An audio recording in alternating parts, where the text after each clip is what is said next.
Boa noite a todos. Sejam todos bem-vindos, os que me assistem de forma presencial e também aqueles que nos acompanham pela rede social. Nós começamos o trabalho com uma prece, onde recomendamos que se feche os olhos, mas na verdade podemos orar de olhos abertos. Então nós, neste momento, onde aqui viemos em busca de ajuda, agradecemos a Deus, a Jesus, aos Espíritos amigos que nos acompanham e nos orientam. Agradecemos a oportunidade de estar nesta casa, onde temos a oportunidade de estudar e de reconhecer e de conhecer a fé raciocinada, que tanto nos ajuda na nossa caminhada. Que possamos receber as vibrações do alto, que serão transmitidas durante o trabalho e também no final, na hora do passe. Que consigamos, assim, sair daqui melhores. E assim, agradecidos, damos por aberto o nosso trabalho da noite de hoje. O tema que eu propus para o nosso estudo é o tamanho da nossa fé. Ou seja, um parâmetro para que nós possamos avaliar se a nossa fé é firme e forte ou se ela ainda é vacilante. Eu começo com uma história da época de Jesus, um fato que está narrado em Mateus e que nos relata a respeito do centurião de Cafarnaum. Um centurião é um soldado romano que coordena e que comanda uma centúria. E Jesus, é interpelado por esse centurião. Ele encontra Jesus e diz: Senhor, o meu servo, o meu empregado está doente em casa e a situação dele é muito difícil. E aí Jesus lhe responde: eu irei lá curá-lo. Porém, o centurião, mostrando humildade, diz o seguinte: dize apenas uma palavra e ele será curado. Porque ele, o centurião, não se sentia digno de ser visitado na sua casa por Jesus. E aí nós temos a frase lógica do centurião. O centurião diz a Jesus: eu também sou um sujeito, homem sujeito à autoridade. Eu tenho soldados, e quando eu digo a um vai, ele vai. Quando eu digo a ele vem, ele vem. Eu tenho servos, quando eu falo com eles, eles fazem. Quando eu digo isto, eles fazem. Então esta frase, proferida pelo centurião,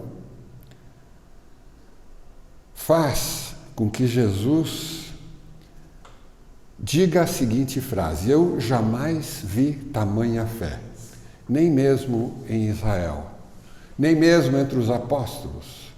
Ali estava alguém que estava ali reconhecendo a grandiosidade e dizendo: não precisa que tu vás lá, apenas diga e ele será curado. E ele foi curado. Bem, isto aconteceu há 2000 anos com Jesus. E ali Jesus então nos dá uma demonstração de alguém que tinha uma fé sólida, quase que raciocinada, com aquela analogia que ele dizia: o meu soldado vai ou vem, como eu digo. Porém, nós estamos aqui 2000 anos depois de Jesus, e Jesus não está presente fisicamente com nós, apesar de nós estarmos envolvidos no pensamento de Jesus, porque ele é o governador do nosso orbe. E aí nós estamos buscando uma reflexão a respeito do tamanho da nossa fé. Capítulo 19 do Evangelho segundo o Espiritismo nos fala que a fé transporta montanhas. E mais dentro deste capítulo, Kardec nos diz que uma fé inabalável é somente aquela que pode enfrentar a razão em todas as épocas da humanidade. Ou seja, aquela que é racional, aquela que nós compreendemos. E a revelação, a terceira revelação, o Consolador, o outro Consolador prometido por Jesus, que nós estamos aqui vivenciando, estudando, a doutrina espírita, ela nos traz este embasamento lógico e racional. Mas nós continuamos nos perguntando, como é que está a nossa fé? Ela está firme? Como a casa construída sobre a rocha? O conhecimento que nós temos, ele nos inspira, ele faz com que nós atuemos, que nós agimos de forma diferente, porque o conhecimento, a partir do momento que eu frequento uma casa espírita, o conhecimento eu tenho.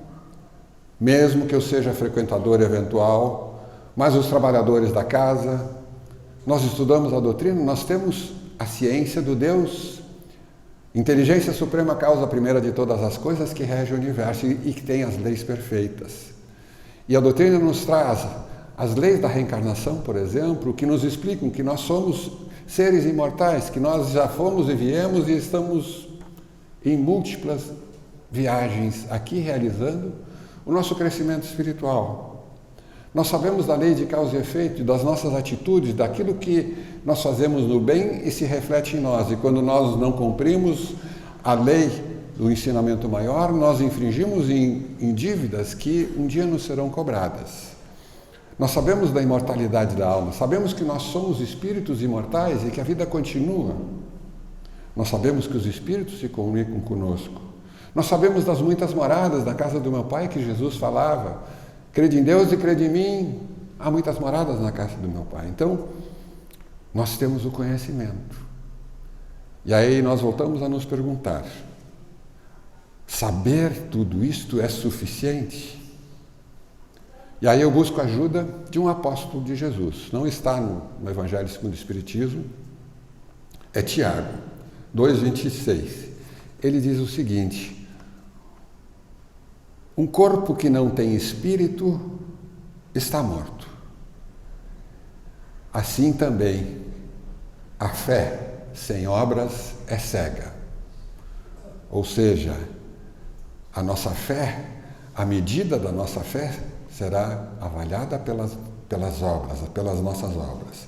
O homem é justificado pelas obras e não somente pela fé. Então nós que no passado frequentamos outras culturas religiosas e dizíamos: eu acredito, mas eu tenho minhas dúvidas, será que é assim mesmo? Eu acredito. E Emmanuel vem nos asseverar e nos afirmar que hoje, com a condição que nós temos da doutrina espírita, nós passamos a dizer: não mais eu acredito, mas eu sei. Porque é a realidade do conhecimento que a doutrina espírita nos trouxe e nos traz. Então nós estamos aqui tentando avaliar o tamanho da nossa fé pelo tamanho das nossas obras. E quais são as nossas obras? Aliás, Jesus falava disso também. Ele diz que a cada um será dado de acordo com as suas obras. Então vejam que estar aqui na casa espírita, sentado e sabendo de todas essas informações, dessas leis que regem a nossa doutrina, se a nossa vida não for pautada por obras, nós estaremos falhando na nossa caminhada. Então é a pergunta: será suficiente saber? Me parece que não. Parece que não, porque à medida que nós colocamos em ação o nosso conhecimento e nós transformamos isto em obras, nós passamos a ser agentes de transformação do universo. Nós passamos a ser transformadores do mundo de expiação e de provas para se transformar no mundo de regeneração. Então, a nossa fé, ela deve ser transformadora, ela deve ser para mudar a humanidade, para mudar o mundo. É claro que se um de nós muda e um de nós passa a agir de forma diferente, nós estamos mudando o mundo. Mas como é que nós podemos fazer isto? Ora, hoje nós compreendemos, então nós temos que exercer este conhecimento. A transformação moral que o Evangelho segundo o Espiritismo, que foi tirado da terceira parte do Livro dos Espíritos, as Leis Morais, ele nos traz um manancial de informações da mudança de nós, seres imortais, de muitas viagens, de muitas existências mais. Então nós estamos aqui mudando sentimentos e comportamentos, ou tentando mudar sentimentos e comportamentos. Pelo exemplo ao nosso redor, talvez, despertando instintos nobres dentro de nós, para que nós façamos as coisas diferentes de como nós fazíamos há tantos séculos passados, ou milênios, quem sabe. Que nós nos encaminhemos para o bem. O bem é aquilo que está de acordo com a lei de Deus. E a lei de Deus é amar ao próximo como a ti mesmo, fazer ao próximo aquilo que eu gostaria que o próximo fizesse a nós. A doutrina espírita nos explica isso, nos dá esse embasamento. Então, a régua para medir o tamanho da nossa fé são as nossas obras. E nós estamos aqui pensando a respeito delas. Mas como fazer isto, afinal? O que é que tu estás querendo dizer? Que obras tu estás nos desafiando a realizar? Ora, a doutrina espírita tem um lema. E o lema da doutrina é: fora da caridade não há salvação. Nós temos 2 capítulos do Evangelho que falam da caridade.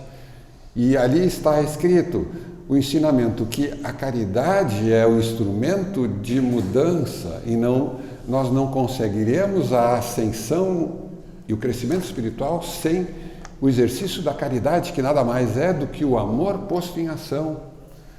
Então, nós estamos falando, muitas vezes nós pensamos na caridade material, mas a caridade moral é muito mais importante. Ou quando nós nos lembramos do Sermão da Montanha, por exemplo, quando Jesus, no alto da montanha, proferiu aquilo que seria a carta magna da humanidade, quando ele falava dos bem-aventuranças, bem-aventurados os brandos e pacíficos. A bem-aventurança que nos fala da paciência, por exemplo, a ser exercida por nós, começando provavelmente na nossa família, do homem, do marido com a esposa, da esposa com o marido, do pai com os filhos, nesta relação tão próxima, no núcleo primeiro da nossa caminhada espiritual. Ou quem sabe no trabalho ou no trânsito, quantas vezes nós nos irritamos e não temos paciência. O amor posto em ação é exatamente esse ensinamento que nos impulsiona ou que nos convence a mudar. Da misericórdia, por exemplo, bem-aventurados os misericordiosos, que Jesus falou também lá no sermão. Do perdão, quantas vezes devo perdoar? Pergunta Pedro a Jesus, 7 vezes? Não, 70 vezes, 7 vezes. Perdoai para que Deus os perdoe. Está escrito no Evangelho, mas Deus não perdoa de forma mágica. Ele nos dá a oportunidade de nós refazermos isso e nós passamos a compreender. Fala da reconciliação e do amor aos inimigos. Então vejam que são desafios que a doutrina nos coloca, que estavam já no Sermão da Montanha e que a doutrina espírita vem colocar de forma mais clara à nossa frente. Do amor aos pais, honrai vosso pai e a vossa mãe, no capítulo que nós estudamos há poucos dias aqui. E nós estamos então aqui pensando em Jesus. E talvez vocês já tenham ouvido a história. Um dia estava Jesus, antes de começar a sua pregação, sentado ao lado do templo, lá em Jerusalém, e aí um sacerdote veio indagar Jesus: o que fazes? Galileu, o que fazes aqui? Ele foi chamado a atenção pelo olhar sereno e tranquilo de Jesus, e Jesus responde: vim implantar o reino de Deus. E a Hanan dá uma risada e diz assim: mas o que tu pensas a vencer isso? O que é isso? O que tu está pensando que tu és? E Jesus responde: é a obra divina no coração dos homens. Ou seja, ali Jesus estava nos dando o recado. E a vida de Jesus, sem dúvida alguma, foi toda ela pautada pela obra, pelo trabalho incessante, em benefício dos mais humildes, mas a todos, porque ele considerava a todos como seus irmãos. Mas 2000 anos se passaram e nós estamos aqui na Casa Espírita e temos a doutrina espírita à nossa disposição.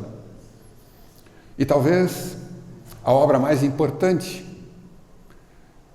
e o motivo pela qual a doutrina foi trazida à luz está na questão 919, do conhece-te a ti mesmo, da transformação moral. O eu egoísta que ficou tanto tempo fechado dentro de si, no seu orgulho, no seu egoísmo, na sua casca grossa. O velho que matava, que feria, que abandonava e que fazia guerras. está sendo convidado a não fazê-las mais, a mudar de comportamento. O egoísmo e o orgulho, a doença da alma que tanto tempo nos atrasou na caminhada, está sendo convidada a ser mudada pela nossa decisão. Abandonarmos costumes equivocados, como dos vícios, por exemplo, permitidos por lei, do cigarro, da bebida alcoólica ou das drogas, que tanto nos machucam e que atrasam a nossa caminhada e nosso crescimento espiritual. Nós pedimos na casa espírita, pedimos saúde, pedimos aos benfeitores espirituais que nos curem, mas eu não faço a minha parte nesta caminhada, então o que eu posso exigir em troca? Então, saber e não fazer é sério, porque aí nós seremos responsabilizados. Porque muitas e muitas vezes nós chegamos do lado de lá e dissemos: mas ninguém me falou a respeito disso, eu não sabia. Hoje nós sabemos, e quando nós chegarmos lá, a nossa consciência vai nos avaliar e dizer assim: realmente, eu passei lá naquela casa muitas vezes e foi falado isso, mas eu não fiz. Então, qual é a medida da nossa fé? É exatamente isto, este imenso trabalho, constante trabalho por mim mesmo, por nós e pela humanidade, porque quando eu mudo e pelo exemplo que eu dou, eu faço com que outros possam se espelhar em mim por atitudes diferentes do que eu era anteriormente, eu estou ajudando a mudar o mundo. Então vamos ao trabalho. O que é trabalho, afinal? Toda ocupação útil é trabalho. Está lá no Livro dos Espíritos, Kardec perguntou isso. Toda ocupação útil, toda ocupação pautada pelo bem, pelo amor ao próximo, daquilo que Jesus falava há 2000 anos e que nós temos dificuldades de exercer e de praticar na nossa vida. Se a nossa fé é ativa, eu fico pensando, eu estou fazendo o melhor e o máximo por mim mesmo? Ou pela casa espírita que eu frequento, por exemplo? Como nós chegamos aqui? Sociedade Espírita Círculo da Luz é uma casa abençoada e que acolhe a todos e não pergunta de onde que tu vieste, qual é o teu cargo, qual é a tua profissão, quanto tem na conta do banco, qual o carro que tu andas. Não, todos são bem-vindos, todos estão aqui sendo acolhidos. E nós viemos em busca de ajuda muitas vezes, sentamos lá embaixo no salão inferior, buscando a solução de dentro para fora. Que o atendimento fraterno e a equipe espiritual que está lá nos atendendo resolve o meu problema, quando na verdade o problema está dentro de mim, na palestra que ali é proferida, e que a maioria das pessoas vai para o atendimento e sai pelo corredor ao lado porque não está se importando com o estudo e com a transformação, mas simplesmente com a cura do corpo. Então vejam, é assim que nós chegamos. Mas depois de passar aqui durante tanto tempo, nós somos convidados a nos inscrevermos na escola. A nossa casa tem uma escola e ela nos dá a oportunidade de estudar a doutrina espírita, onde nós frequentamos essa escola uma vez por semana. E aí nós fazemos, depois de fazer a escola, nós nos inscrevemos no curso de passe e vamos aplicar o passe, porque as nossas energias, por intermédio da equipe espiritual, vão auxiliar os benfeitores ou as pessoas que aqui chegam em busca de ajuda. Posso trabalhar na recepção, por exemplo, e ajudar a casa espírita que me acolhe, porque um dia eu cheguei e precisava de ajuda e precisava que alguém me orientasse onde que eu devia me dirigir. Eu respondo quase que diariamente perguntas de pessoas que me mandam mensagens na rede social. Eu quero um atendimento, como é que eu faço? Basta comparecer na casa, chega na recepção e lá será informado, pede um atendimento fraterno, pede um atendimento de emergência. Mas eu queria um passe, os horários estão colocados no quadro de horários, venha para casa, venha participar. Estar na recepção e receber bem aquelas pessoas que chegam é muito importante. Ou no DIGE, por exemplo, Departamento de Infância e Juventude, trabalhar no Departamento de Infância, dar a oportunidade aos nossos filhos ou aos nossos netos que chegaram até nós e fazem parte da nossa família, de receberem a semente do semeador antes do que nós, porque a maioria de nós, recebeu talvez na idade mais avançada, porque se desencantou com outras histórias, outras filosofias, mas chegou aqui e aqui foi bem acolhido e bem recebido. Mas trazer as crianças para cá é um trabalho fundamental, e vir no ciclo de paz também. Ser expositor da doutrina espírita, ou palestrante. Talvez muitas pessoas achem que é difícil, e é difícil realmente. Eu estou fazendo esse trabalho há mais de 30 anos e muitas vezes me dá um frio na barriga. Será que o que eu vou falar vai ser condizente? As pessoas vão me entender? Este ano nós tivemos um treinamento de expositores, de palestrantes. Tivemos 7 ou 8 inscritos. Todos desistiram porque na hora de começar a falar, a dificuldade é maior. Estar na frente do público, mas o convite aos trabalhadores está aí. Quando nós nos sentirmos aptos, tendo a base doutrinária para nos amparar, nós temos a condição dos amigos espirituais que nos ajudam nesse trabalho, sem dúvida alguma. Porque eu sei que neste momento o meu amigo espiritual que me acompanha nessa caminhada está presente junto a mim, me intuindo para que meu pensamento flua, para que eu tenha condições de fazer um bom trabalho. Então vejam que estar dentro da casa espírita nos dá a possibilidade de fazer obras para ela e para a doutrina. Como, por exemplo, ajudar no rancho, ajuda material no rancho, que todos os meses são coletados recursos para que esses ranchos possam ser distribuídos àquelas pessoas que realmente não têm o que comer. A nossa casa distribui todos os meses 70, 80 ranchos, sacolas com alimentos, que não é alimentação suficiente para manter uma família, mas é alguma coisa. Ou que os trabalhadores dessa casa coloquem as mensalidades em dia, porque pagar a luz, pagar a internet, pagar todas as coisas, é preciso recursos. É exigido isso? Ora, cada um de acordo com a sua necessidade. Ou, por exemplo, a obra que nós estamos fazendo, talvez vocês já tenham visto aí na frente, nós temos uma casa nova, uma escola nova, Escola Sadi Soares Salatino, que foi mentalizada há 10 anos atrás, onde a sociedade adquiriu uma casa que estava à venda e que levou 10 anos para que começasse a ser concretizada. Mas, a partir do ano passado e deste ano, nós estamos com a obra de pé. O orçamento está sendo cumprido, mas ainda faltam recursos.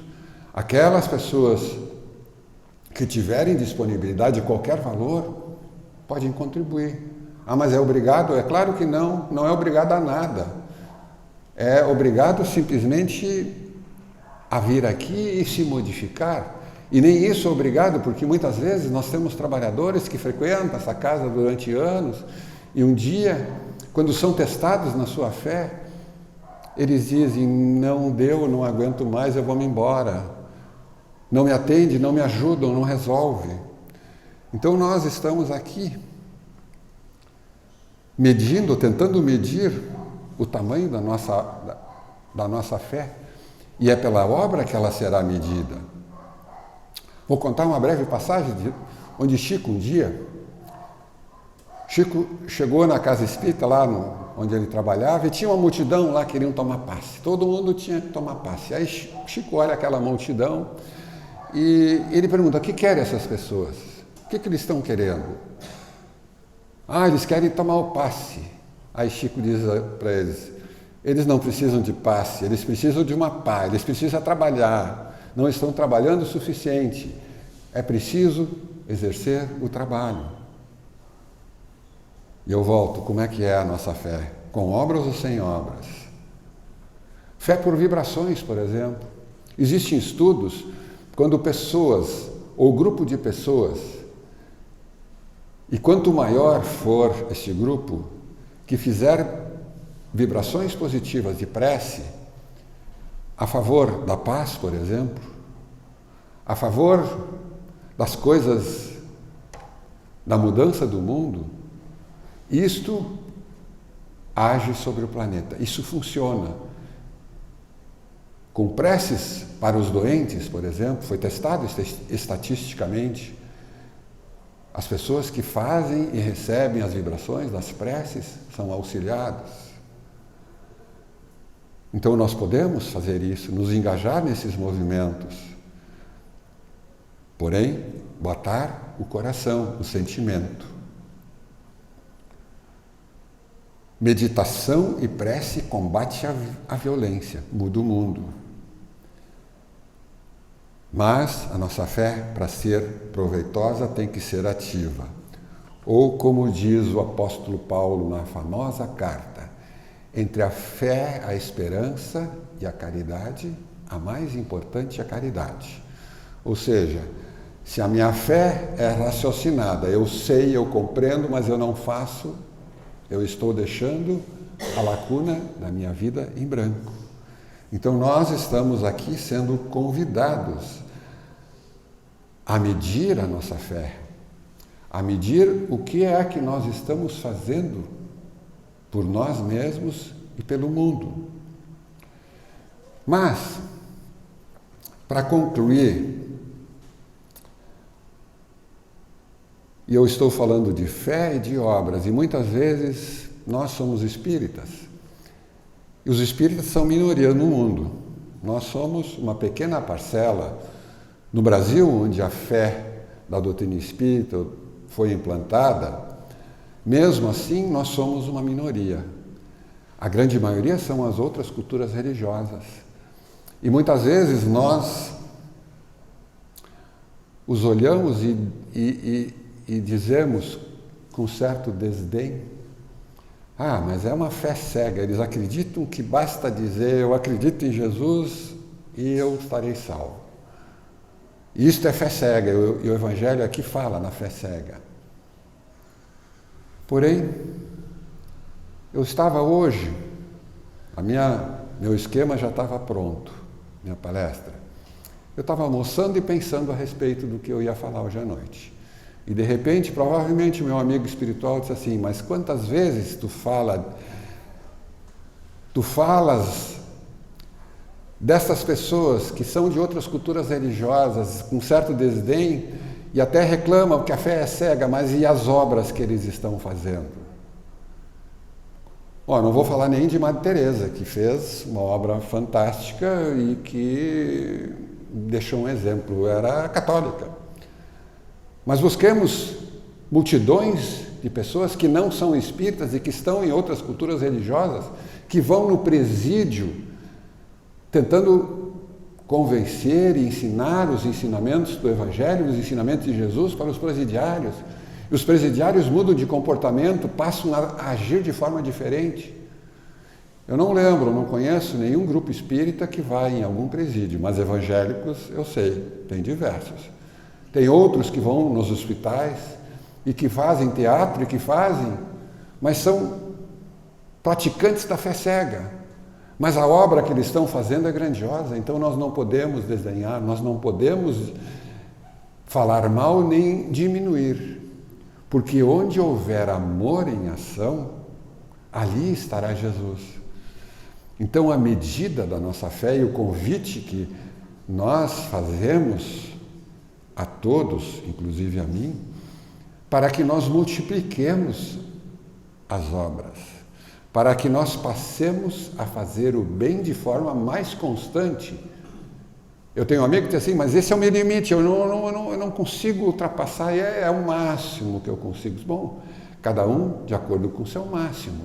O ideal seria que esse máximo fosse infinito. Mas eu tenho certeza que todos nós, trabalhadores da Casa Espírita, que vêm e que tem grupo, por exemplo, alguns deles fizeram a escola, estão num grupo de estudos e vêm na casa uma vez por semana e acham que estão fazendo a obra da doutrina, quando na verdade deveriam estar engajados nos trabalhos, nos diferentes trabalhos que eu citei aqui. Então vejam que possibilidades nós temos. Não estou diminuindo ninguém, não estou querendo desmerecer ninguém. Inclusive, falando daqueles que ainda têm a fé cega, que nem pensam e não compreendem as questões da espiritualidade, da comunicação, da reencarnação, não aceitam isso, mas fazem o trabalho, o grandioso trabalho do amor posto em ação. E esses merecem aplausos, loas, vibrações positivas da espiritualidade maior. Porque chegarão muito bem do lado de lá, mesmo não sabendo que eram espíritos imortais e que tinham já milhares de existências. Então nós que estamos aqui, que somos espíritas e que temos o conhecimento da doutrina espírita, temos esse desafio de começar a fazer mais, de plantar mais para que a medida das nossas obras engrandeça a nossa fé, que é raciocinada, que compreende, que sabe, mas que precisa de trabalho. Então esta era a mensagem que eu tinha para vocês, o desafio é individual para cada um de nós, que coloquemos mãos à obra, vamos trabalhar mais, dentro dos mesmos preceitos que Jesus falou há 2000 anos, do amor a Deus, do amor ao próximo, como a ti mesmo. É isso. Vamos ao nosso passe, então. Nem é preciso mudar de posição, continuamos tranquilos, sentados como nós estávamos até agora.